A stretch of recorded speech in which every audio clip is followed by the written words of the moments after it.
来这个台湾的疫情反严重，指挥官陈时中进前就来断讲，确诊的病例到月底都可能来破1万例。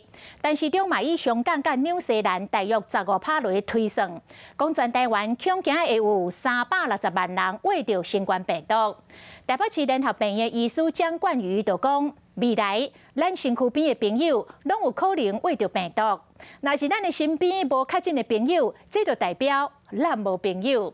这句话是美国即摆正流行的字句，嘛可能是台湾目前甲未来当要面临的状况。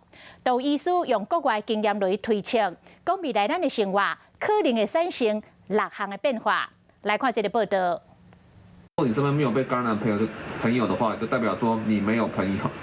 讲啊，家己就想要笑，即句美国俗语伫后疫情时代正时行，台湾嘛开始发觉，表面上轻松的文字甲语言，其实背后有要紧的态度。其实美国社会发展出这个俗谚，就是代表说这个疾病正在去标签化。面对疫情，如果说我们过度的恐慌，或者说指责，对社会整体的那个疫情防疫，其实并没有任何的帮助。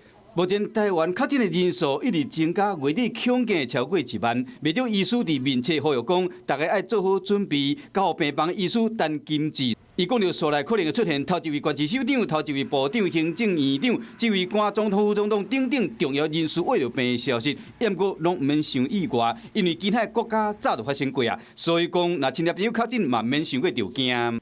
以国外经验，未来台湾有可能有6大变化，像确诊未过停班停课，隔离时间会缩短，确诊也是该隔离是依照快筛代替 PCR。民众为了病了风险分级健康管理、低风险的族群自我管理，来保存医疗量能。最后就是正常生活，拍开国门，确诊的数字唔是重点啊。只有严重的病人才到医院去做收治诊疗。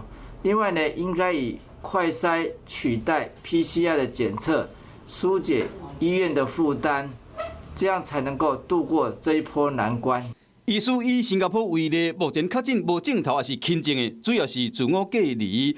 亲密的接触者3天后快筛阴性回归正常生活，若阳性继续隔离，一直到快筛阴性，就使唔免隔离。若是做过完整的预防射，要12岁以下的囡仔满7天就使免隔离。若无想要逐天快筛，就要等满14天。高风险的族群，甲感觉症头较明显的，就要去病院。亲密的接触者伫通知了2天内爱快筛，快筛了阴性就使正常活动。不过5天内要出门，逐天拢爱确认快筛是阴性。若是佫无确定要安怎做，就上网络回答4个问题，系统会互你建议。Hello， 大家好，我是乃瑜，要教给大家2个任务。第一个，华视新闻的脸书专页，你按赞了吗？还有华视新闻的 YouTube 频道，赶紧订阅起来，还要记得按赞，开启小铃铛哦。